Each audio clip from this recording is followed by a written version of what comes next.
காயை ஓப்பன் பண்ண உடனே ஒரு அதிசயம். ஆனால் இது நிறைய பேருக்கு தெரிய வாய்ப்பு இருக்குமான்னு தெரில. நான் சின்ன வயசில் பார்த்துருக்கேன். ஆனால் இப்போ தான் எனக்கு இது மாதிரி பார்க்க தோணுச்சு. இந்த செடியை கண்ணில் தெரிஞ்சது பாருங்கள், சூப்பராக. இது உள்ள அந்த அந்த செடிக்குள்ளே அந்த ஒரு விதை மாதிரி தெரியுது பார்த்தீங்களா?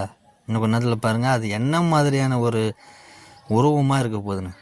வாவ், இங்கே பாருங்கள், பொம்மை மாதிரி எவ்வளோ அழகாக இருக்குது. இயற்கையோட அதிசயங்களில் பாருங்கள், ஒரு காய்க்குள்ளே ஒரு விதை பொம்மையான அழகாக இருக்குது பாருங்கள். இந்த காயோட பேர் என்ன, இந்த செடியோட பேர் என்னன்னு எங்களுக்கு தெரியல. உங்களுக்கு தெரிஞ்சால்